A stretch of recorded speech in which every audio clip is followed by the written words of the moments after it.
Good morning. It's Thursday, July 22nd. And yesterday, while I was preparing to do this rant, there was a story about a bull that was running loose in Suffolk County. And I think this actually started on Tuesday evening, and he'd been roaming around, and they haven't been able to catch him. Haven't been able to find him. I didn't even know we had bulls in Suffolk County. Anyhow, that story is as ridiculous as the people that the minority leader of the House, Kevin McCarthy, chose to work with Nancy Pelosi on the January 6th investigative committee. He picked 5 people, 3 of whom took part in trying to overturn the election. So I ask you to think about that. What is Kevin McCarthy's game here? Is his game here to really get the truth? Or is he going to play up the fact that he believes that the police were unprepared for this event and that's why it took place? And I want to ask you something. Does unpreparedness negate the fact that an unlawful action took place? And what preparedness did he expect to be there? Should there have been 5,000 cops there? What measures preparedness if you're going to say they were unprepared? Yes, there were stories about them getting information from outside sources that were not taken seriously. And maybe that's 100% true. There's got to be some truth to that story. But do you want to blame the insurrection on unpreparedness by the police force? Do you want to claim, as many of the Republicans have claimed, that this was just an ordinary tourist day at the Capitol? This was a day where 5 people got killed and 140 police were injured? And we saw those pictures, those videos of the cop that was being squeezed in a door jam. So why is Kevin McCarthy not taking this thing seriously enough? Why isn't he sending some people there with an open mind? Not the likes of Jim Jordan from Ohio, who was one of the leaders in the attempt to overthrow the electoral result. And of course, only Kevin McCarthy can answer that question. And I don't know if anybody's going to even ask that question. And why would you ask the question? Because you know, just by his choices, what his answer is going to be. Has already spoken out. He comes to this investigation with a preconceived notion that there wasn't proper security present that day at the Capitol. And he wants to know if Pelosi is going to ask that question about the security that was ready to go that day at the Capitol. And I say that's a bullshit question. That's a cop-out. Because whether or not they were prepared for the deed that took place, it doesn't matter. The deed took place whether you're prepared or not.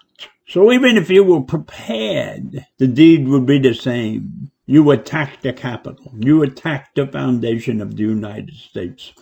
You attempted to overthrow the democratic process. Doesn't matter whether the police were prepared. If that's an acceptable excuse in his feeble mind, then every act of gun violence in this country should be excused because nobody was prepared for them. So it's clear to me that the GOP is trying to muddy the waters in this investigation. They want to focus on Pelosi, not on the events that took place on January 6th. And certainly not on the actions taken by Donald Trump for a whole month before January 6th took place. His big lie about the election being rigged and the 60 bogus court cases that Giuliani and his sidekick Powell brought to the courts and lost every one of them except one. The other thing that the Republicans want to do is they want to highlight political violence on the left, including last summer's protests in response to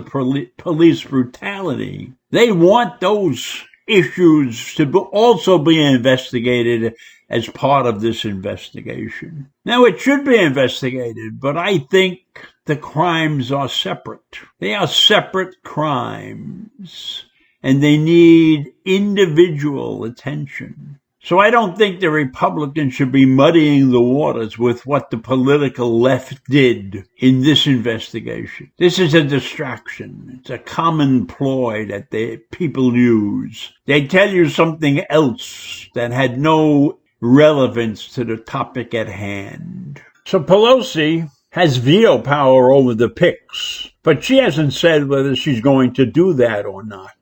In my mind, she probably shouldn't do it. She should just expose these 5 people that were picked for the morons that they are, for trying to defend the most evil action ever taken against our democracy. So this weekend, the Republican group, these 5 guys, are going to gather together to develop a strategy. What do we need a strategy for? We need to get to the truth.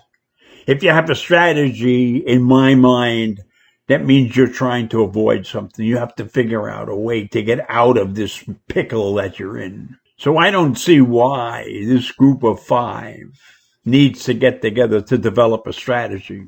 And one of the members of this committee, Troy Nehls, a Republican from Texas, is a former sheriff and a former military officer. So he's going to craft their line of questioning and tried to avoid being seen as bashing or dismissive of law enforcement. So it's already a strategy that we're going after the law enforcers. We're not going to find out about the criminal. It's the bad cops that we got to see, the unprepared cops. What horseshit. The Democrats have to have some strategy too. They can't afford to have the Republicans rewriting the actions that actually took place on January 6th. So this committee is going to run under a very serious parliamentary order. We're not going to go around allowing people to interrupt and derail the purposes of the committee. Each person is going to get 5 minutes to speak. An uninterrupted 5 minutes. Do you believe that? I don't know that could ever happen, but that's what they're going to try to do. The game of one-upsmanship.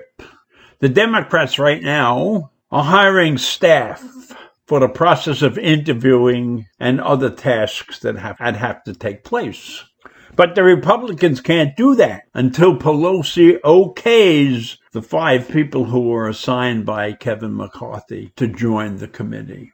So this is a real political mishmash, And the problem that we really have in here, the problem is that the Republicans, in their own inimitable fashion, are attempting to protect the big lie. So I leave you with all of these thoughts today, and I hope that they find the bull soon. So have a great day, and I'll see you in the morning. Bye.